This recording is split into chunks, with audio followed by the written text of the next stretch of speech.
conditions aren't conducive to having a very good time out here. The wind's up to 10 to 15 I reckon now, so it's getting a bit gnarly heading into it.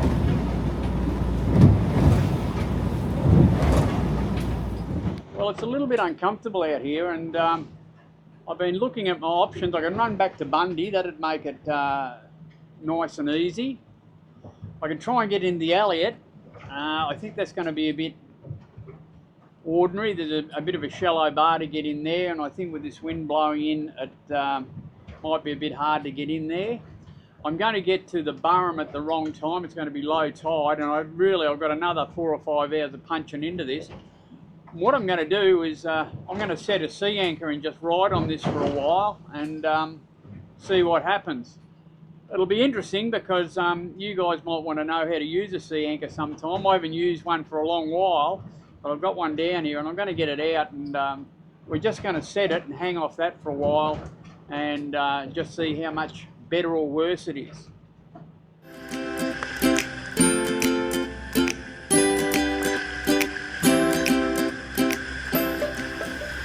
Well, we don't wear skimpy bikinis. Hell, it frightens me when I take my shirt off. There's definitely no one pregnant here.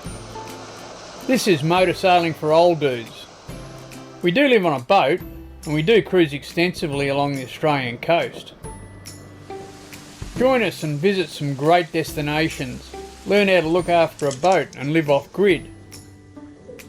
It might even get you enthused to do the same thing.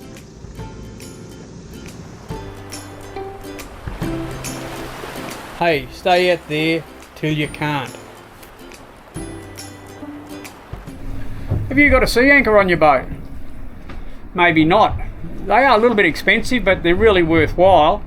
I've used mine a few times in very rough conditions, big seas. I've had it out in 13 metre seas in the middle of Bass Strait a long while ago, and I was a bit too busy to film that. I don't think I was even making videos back then. But we've got a bit of unforecast weather here in Hervey Bay at the moment, and I've been trying to push south, and we've got a southerlies come up, and I think it was supposed to be 5 to 10 knots, and I reckon it's up around 20 now, so it's just a bit ordinary to punch into. So what I'm going to do is deploy my sea anchor. Now, if you don't carry one on the boat, it's probably a good thing to have, especially if you're on a power boat, because what it does, it presents your bows to the incoming wind and seas. So you can see how our bows are straight into it there, and that's a lot more comfortable. If I turned the boat off and just laid in this, we'd turn side onto it, and those waves would be coming straight over the side of the boat, so that would be very uncomfortable and dangerous in big seas. But if you can present your bows to the incoming seas and the wind, that's the strongest part of your boat, the bows, so they'll take a fair old hammering. And the other thing is you're not presenting a big area to the incoming waves. Turning side onto waves in a big sea way, you can end up in all sorts of trouble and even be capsized, so be a bit wary of that. So I carry an 18-foot parachute anchor, a para anchor on this boat. It's been down in my locker for, I don't think I've had it out for probably 18 years, but it's still in good nick. And we're going to put it out and try and ride this bit of a blowout, and then maybe head a bit further south.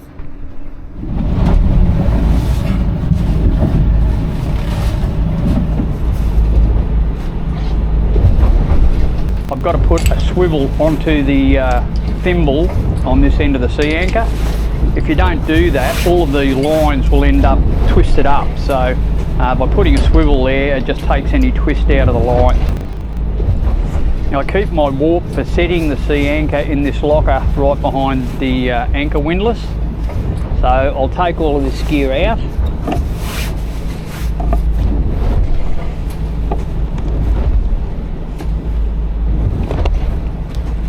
This chain can come out as well.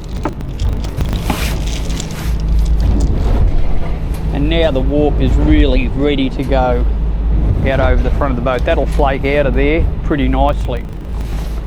As I'm feeding it out, I'm going to take the warp out over this warping drum because I'll need that to get the anchor back on. So I'll winch it back up when we're finished using it.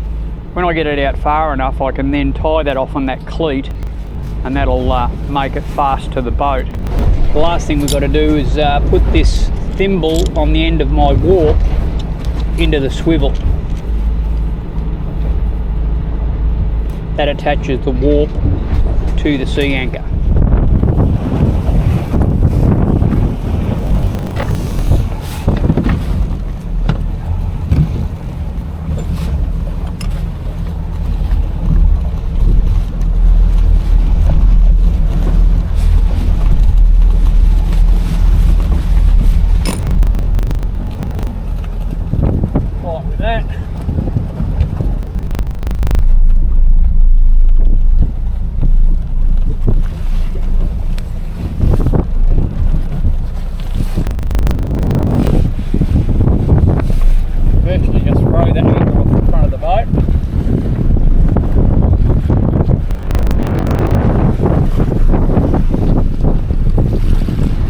It off, and you can see the anchors now opening up, so that's just acting as a big break in the water.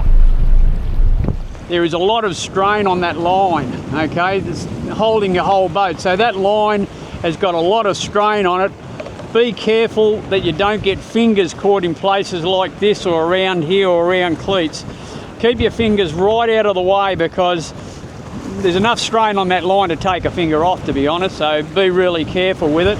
And also, if you've got any loose rope around, make sure that you haven't got your foot in the bite of that rope. Don't stand in a rope like that ever on a boat, but especially with these parachute anchors, because they can take feet off as well.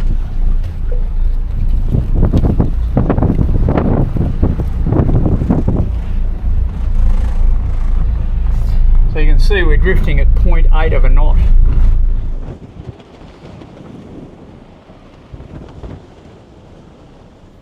Well, this is a lot more comfortable. We're not slamming into the waves and doing all that. We're just riding up and down with them. And I've done this in about 12 or 13 metre seas, so it really takes the pressure off. And I'm prepared to just sit here and wait. This wind might abate this afternoon, might get better tonight, but while we're hanging here, I'll just keep monitoring our position on the plotter, make sure we don't get too close to the land. Marine Rescue Bundaberg, Marine Rescue Bundaberg, Marine Rescue Bundaberg, this is Bundy Rescue on 8-1. And yeah, we'll be a lot more comfortable hanging off the sea anchor.